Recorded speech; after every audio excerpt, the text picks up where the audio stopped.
how can you evaluate the state health of a company, its future prospects? Well, if there's a manufacturing one of those multinational thingy bobs,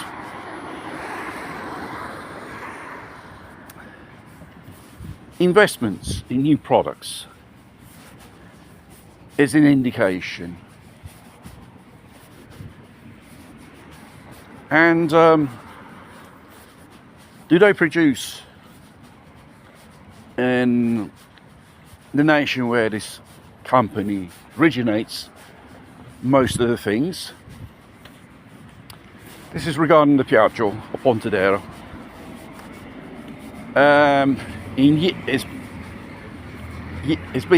As past years, this company is slowly being delocated. There's been, a few mechanical workshops which have been closed, productions have been transferred overseas, and slowly the whole sector of the mechanics will be destined to close, which people do not realise. No, to then they believe in the fairy tales of the company and the trade unions, the mainstream, which they can't. Even in, I think in 13 months or 14 months, to open a real negotiation with the company for the renewal of the national contract on metal mechanics. Strikes and strikes, people losing their money for what? Trade unions no good for nothing, because probably once upon a time the old school trade unions or shop stewards, they really call out the mass from the workshops. On strike, picketing, that's what you call industrial action. Not you go upstairs, pull down your trousers, you get shagged by the establishment and says, now you tell this to those miserable plebs down below us. Which, it is like this. And now, regarding the future of this company, well, since Roberto Colaninno has passed away, the legacy is in the hands of his two sons. And I don't remember particularly well the names of one of them, or both of them. I don't think it's not worth mentioning. They probably haven't got the foggiest idea what to be a manager is. Like John Eklan, who just closed factories in the Fiat Group. And one of them stated, we're not going to invest in Pontedera, we're going to invest in India and in China and Asia. It goes to show, regarding this so-called phantomatic mobility transition from petrol to electric, this company had created a laboratory, a workshop, which you could develop new products, ideas. They hired engineers.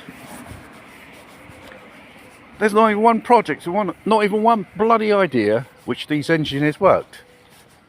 You can't keep people do nothing all day, especially how much an engineer gets a month.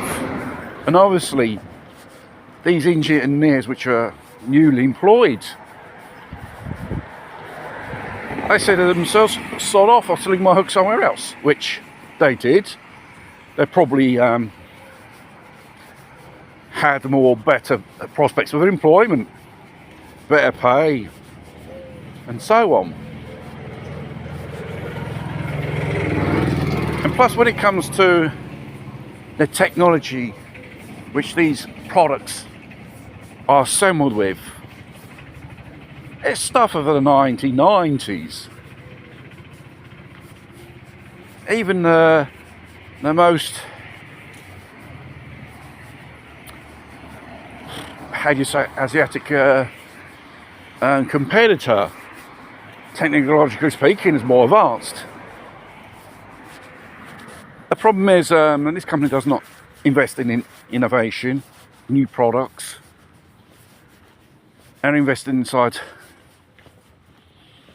the company itself, because you need money to invest to develop new products.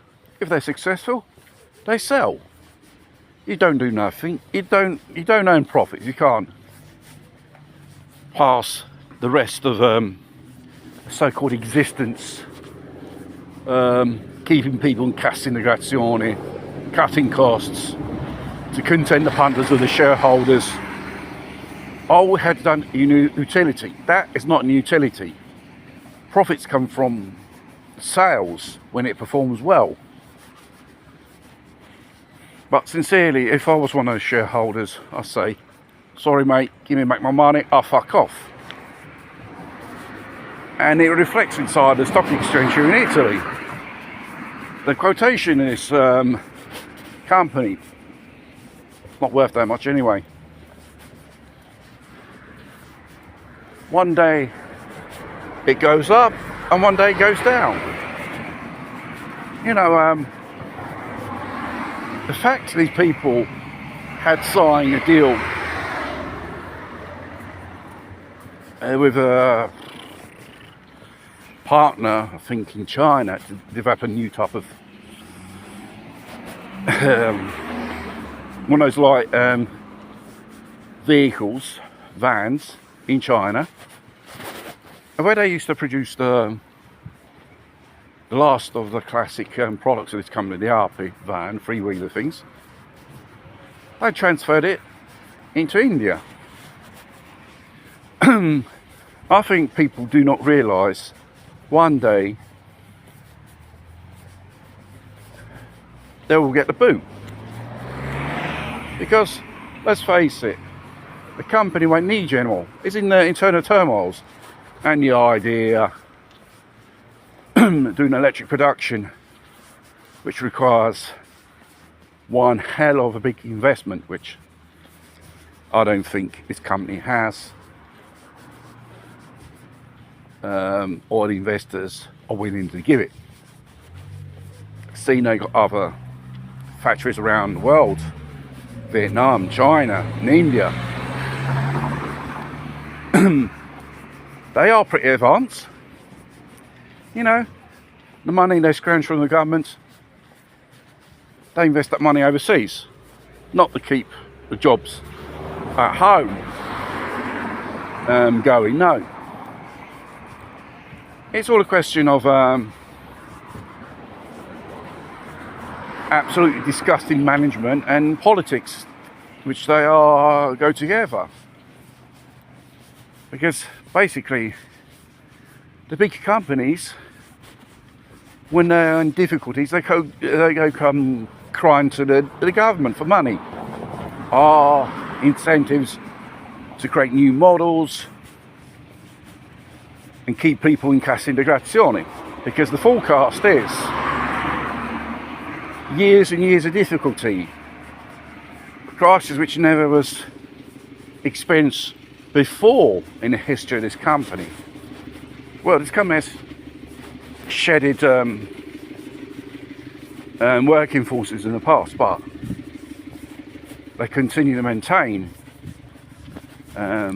whatever's left at Pontedera. But seeing where we live in a globalised market, so-called, it's obvious where it's a lot more cheaper to produce, probably a fraction, which is produced here in Italy. Here in Italy, taxes, bureaucracy, all that shit. Sincerely, if I was an investor, businessman, I wouldn't open up shop here in Italy, not even in Europe. Europe is going down the toilet, and while they're there, they can pull the fucking chain. Where in areas a multinational company does not invest where it's originated from, the country, with obsolete technology and obsolete models, which Indonesian, Chinese competitors do better models, more huger volumes, and probably less of the price and better quality. That's how the Japanese done with cars and electronics. So we have to wait and see this dance with the establishment and the trade unions at Pontedera. I don't see anything positive, because they say we're going to invest in 2026, and these lot, they love to tell stories to the press and to the trade unions and the workers of this company. They never respected a part of their, should say, deal.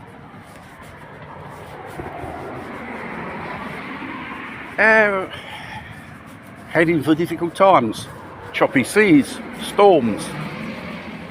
You don't know if this vessel is ship-shape to withstand a big storm which is going to come.